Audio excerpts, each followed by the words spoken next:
Hello শিক্ষার্থী বন্ধুরা, আজকের ভিডিওতে তোমাদের সকলকে স্বাগত জানাই। তোমাদের ভালো রাখার চেষ্টায় আমি তোমাদের সঙ্গে রয়েছি সহকারী অধ্যাপক ডক্টর মন্টু বিশ্বাস। আজ আমরা আলোচনা করব বৃন্দাবন দাসের চৈতন্য ভাগবত সম্পর্কে। সাধারণত পরীক্ষার সময়ে এই চৈতন্য ভাগবত তোমাদের টিকা আকারে লিখতে দেওয়া হয়, সেই জন্য আমাদের আলোচনাকে আমরা কিছুটা সংক্ষিপ্ত আকারে করব। ভিডিও শুরু করার আগে বলি, তোমরা যারা এই চ্যানেলটিতে নতুন রয়েছে এবং এখনও চ্যানেলটিকে সাবস্ক্রাইব করোনি, তোমাদের কাছে অনুরোধ তোমরা চ্যানেলটিকে সাবস্ক্রাইব করে নিও এবং ভিডিও ভালো লাগলে একটি লাইক করে দিও। আর নতুন ভিডিও নোটিফিকেশান পাওয়ার জন্য পাশে থাকা বেল আইকনটিতে ক্লিক করতে ভুলো না। চলো দেরি না করে আজকের আলোচনা শুরু করা যাক। চৈতন্য ভাগবত সম্পর্কে টিকা আকারে সংক্ষিপ্ত আলোচনা করতে গিয়ে আমরা আমাদের আলোচনাকে কয়েকটি পয়েন্টে বিভক্ত করে নিতে পারি। প্রথম পয়েন্ট, গ্রন্থ প্রকরণ। সেখানে আমরা বলতে পারি প্রকৃতিগত দিক থেকে বা গ্রন্থ প্রকরণগত দিক থেকে শ্রী চৈতন্য ভাগবত চৈতন্য চরিত গ্রন্থ। দ্বিতীয় পয়েন্ট, রচয়িতা। এখানে আমরা বলতে পারি শ্রী চৈতন্য ভাগবত গ্রন্থটি রচনা করেন বৃন্দাবন দাস। কবির নিবাস ছিল বর্ধমান জেলার দেনুর গ্রামে।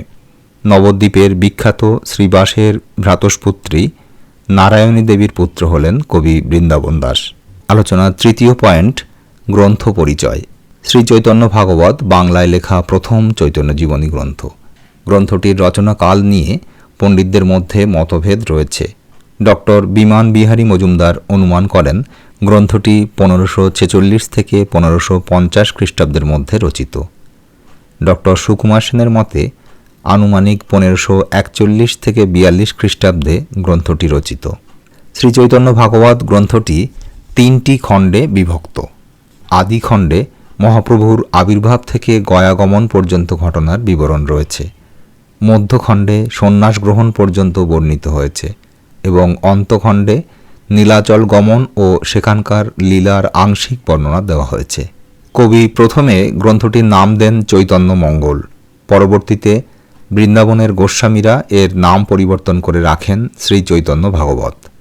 কবি তাঁর গ্রন্থ রচনার উপাদান সংগ্রহ করেছেন চৈতন্য পরিকর নিত্যানন্দ প্রভুর কাছ থেকে।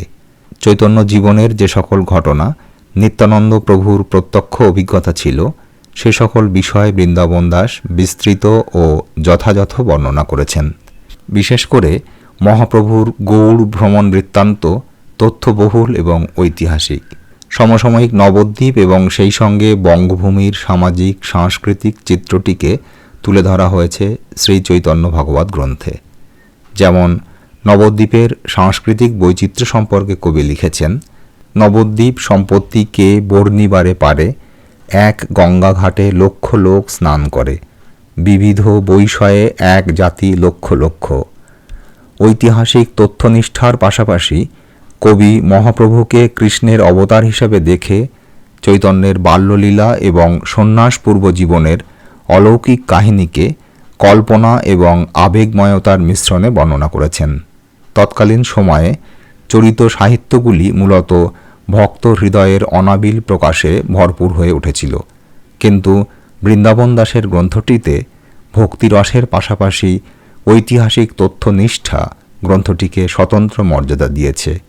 সহজ সরল ভাষার ব্যবহার এবং পয়ার ছন্দের প্রয়োগে গ্রন্থটির কাব্য সৌন্দর্য বৃদ্ধি পেয়েছে। সবশেষে আমরা বাংলা সাহিত্যের ইতিহাসে এই গ্রন্থের গুরুত্বের দিকটিকে আলোচনার মধ্য দিয়ে এই প্রসঙ্গের উপসংহার টানতে পারি। সেই আলোচনায় বলা যায়, তথ্যনিষ্ঠ বর্ণনা এবং বিশ্বাসনিষ্ঠ আন্তরিকতায় শ্রী চৈতন্য ভাগবত বাংলা সাহিত্যের ইতিহাসে অন্যতম শ্রেষ্ঠ জীবনী গ্রন্থ হিসাবে উজ্জ্বল হয়ে আছে। সর্বশ্রেষ্ঠ চৈতন্য জীবনী গ্রন্থ শ্রী চৈতন্য চরিতামৃতের লেখক কৃষ্ণদাস কবিরাজ যথার্থই বলেছেন, কৃষ্ণলীলা ভাগবতে কহে বেদব্যাস, চৈতন্য লীলার ব্যাস বৃন্দাবন দাস। আমরা আমাদের আলোচনাকে এখানেই শেষ করতে পারি। এতক্ষণ সঙ্গে থাকার জন্য অনেক অনেক ধন্যবাদ। তোমাদের সকলেরই পরীক্ষা ভালো হোক, তোমাদের মঙ্গল হোক, তোমরা জীবনে সফল হও, এই শুভকামনা জানিয়ে আজকের ভিডিও শেষ করছি। দেখা হবে পরের ভিডিওতে।